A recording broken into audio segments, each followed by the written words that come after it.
The morning a letter arrived saying my house had been paid off for years before my husband even died, I picked up the phone and called my stepdaughter. "That's referring to the old mortgage," Renee said, smooth and certain as always. "The reverse mortgage is a separate account." I didn't argue. I went to my phone and pressed play on 14 months of recordings she never knew existed. "My name is Natalie Hill. I am 68 years old. I live in Asheville, North Carolina, in the same brick house my husband Gerald and I bought together 30 years ago. We planted the garden ourselves that first spring. Gerald had no idea what he was doing with a trowel, and neither did I, and we laughed about it for years. Gerald died of pancreatic cancer. The diagnosis gave us 4 months. There is nothing that prepares you for watching a strong man become someone who needs help walking to the bathroom.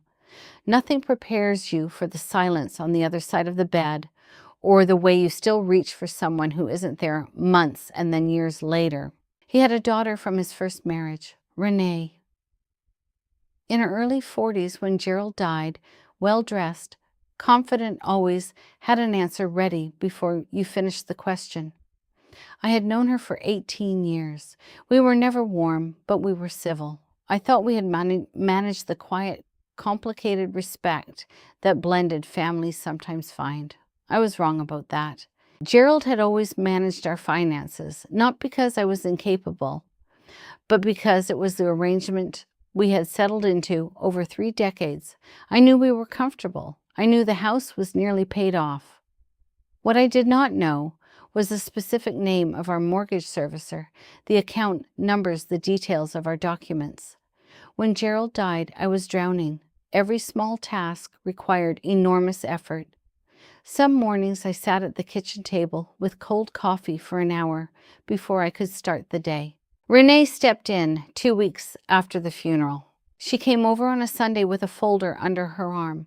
She sat across from me at the kitchen table where Gerald used to drink his coffee, and she opened the folder slowly, like she was reluctant. "Natalie," she said, "I found something in Dad's papers. I wanted to understand it fully before I brought it to you."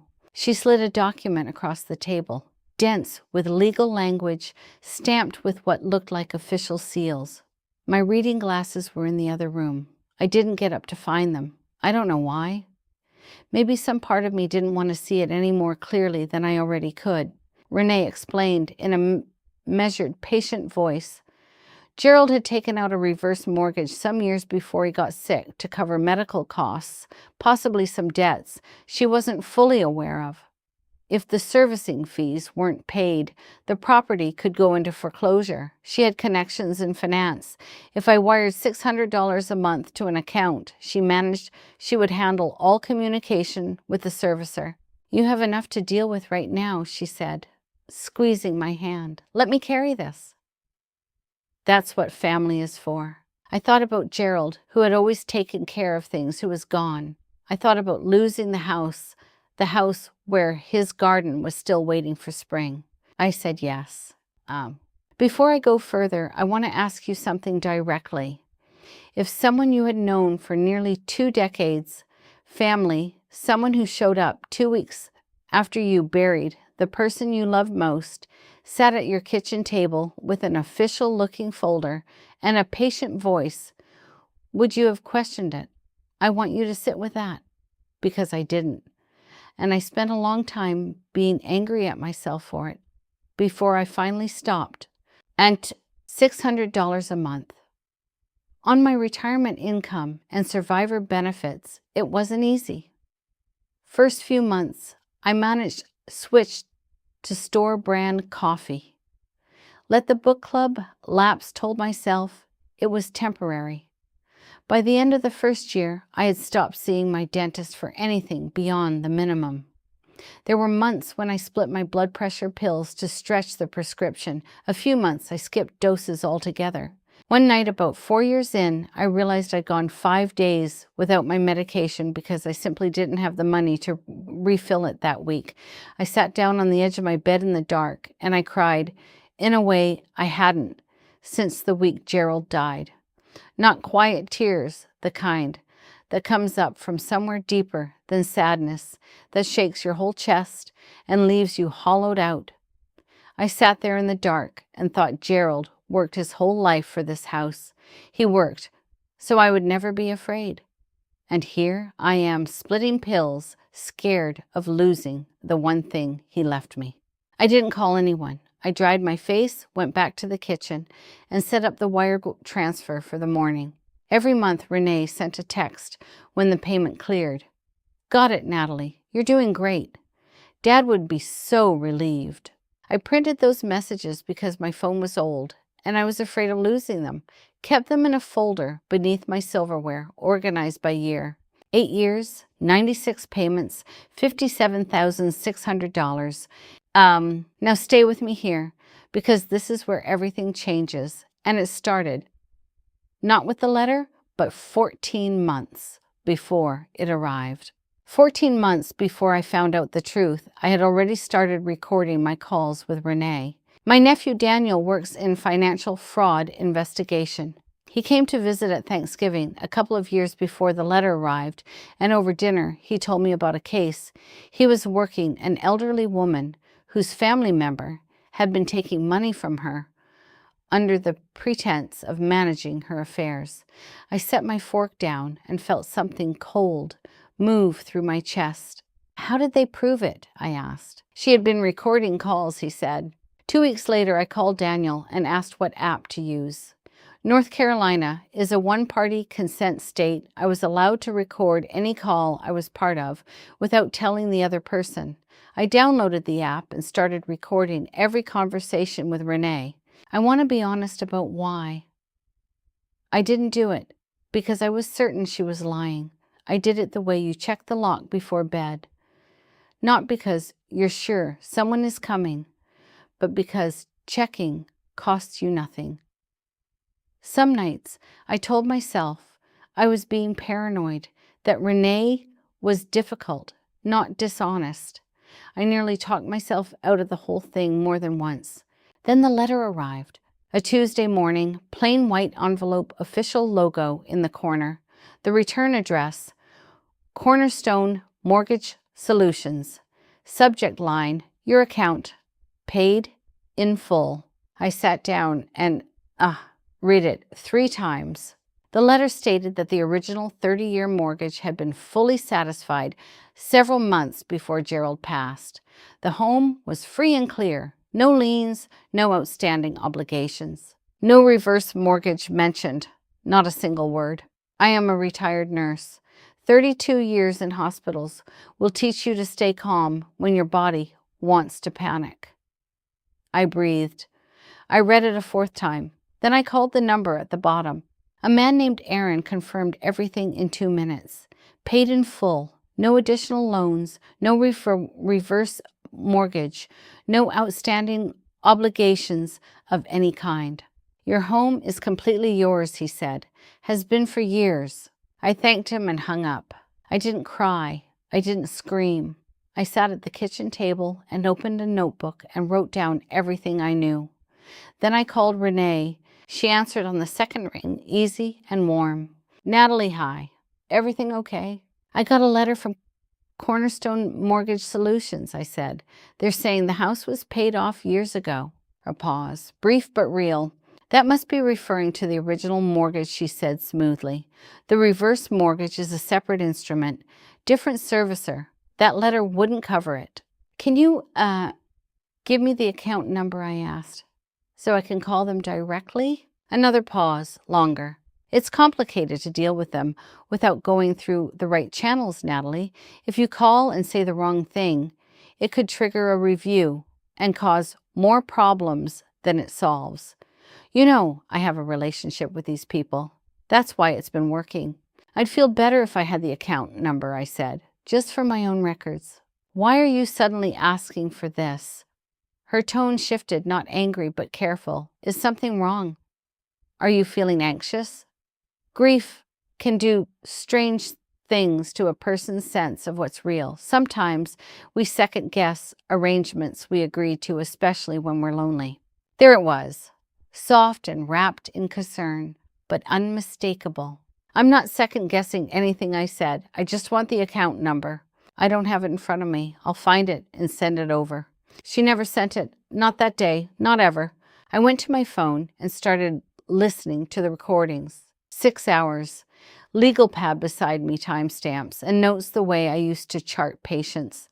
What I heard wasn't loud or dramatic. It was quiet and methodical, and in some ways, that made it worse. Renee grew vaguer about the servicer with each passing year. She deflected every question I'd ever asked, pivoting each time to my emotional state or Gerald's memory. And then in a call from nearly a year earlier, I heard her say, almost too casually, I wouldn't bother Daniel with this Natalie. He deals with fraud cases all day. He'll only worry unnecessarily. You know how he gets. She had known about Daniel. She had known who the threat was. She had guided me away from the one person most likely to see what she was doing. I called Daniel that night. He drove to Asheville the following weekend. Monday morning, we sat across from an attorney named Patricia Hearn, who specialized in elder financial exploitation. Methodical, unsentimental, exactly what I needed. I played her 4 recordings. She listened with her eyes closed. You have been recording these calls for 14 months, she said. Yes, before you knew there was a fraud. Before I confirmed it, I said. Some part of me knew earlier than I admitted to myself. Patricia obtained official documentation from Cornerstone confirming no reverse mortgage had ever been filed against my property. She pulled Gerald's estate records and subpoenaed the bank account Renee had given me, the one I had wired money to every month for 8 years. Every deposit from me, regular as clockwork. The withdrawals told the story: a trip to Portugal, a kitchen renovation on Renee's home in Charlotte, spa bookings, a trip to Hawaii, and running the full 8 years without interruption, a personal trainer, and a wine subscription. She had not been paying a mortgage. She had been paying for a life. Patricia filed the police report on a Thursday. The detective assigned moved quickly. Renee came in for questioning with an attorney. She tried to frame the payments as voluntary family compensation for managing the estate. The detective set a phone on the table and played one of the recordings. It was from about 2 years earlier. Renee's voice calm and certain. Natalie, I spoke to the servicer yesterday. You're in good standing. As long as we keep the payments current, the house is protected. Dad set this up so you'd always be safe.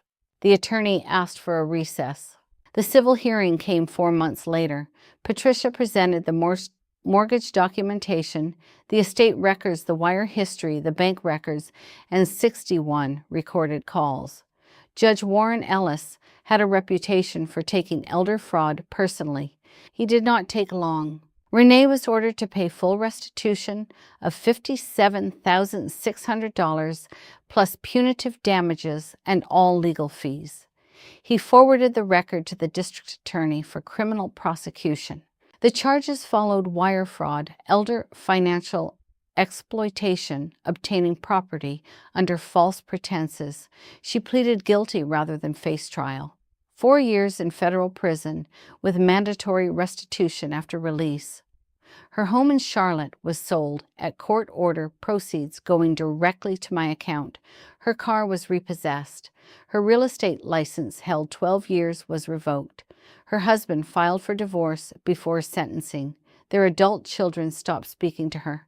I attended the sentencing. I sat in the 3rd row with Daniel on my left and my sister Carol on my right. When the judge read the sentence, Renee turned and looked at me. I held her gaze and said nothing.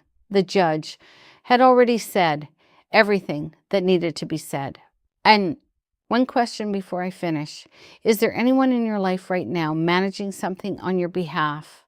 Finances, property, any account where you don't have the full details yourself? Get the account number. Make one phone call. Verify it yourself. It costs you nothing. It cost me 8 years. When the full restitution cleared, the first thing I did was refill my blood pressure prescription properly a full month. No splitting, no skipping. I scheduled every appointment I'd been putting off. Dentist, eye doctor, full physical. Fixed the porch railing Gerald had always meant to get to. I gave $15,000 to a senior financial fraud legal aid organization in Buncombe County. I became a monthly volunteer there, sitting with frightened people, walking them through what they have the right to ask for.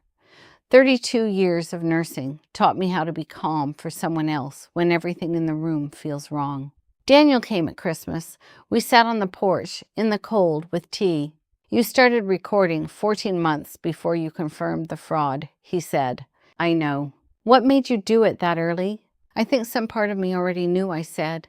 "I just needed time to be ready to face it." He nodded slowly. "You know before you know." My house is warm around me.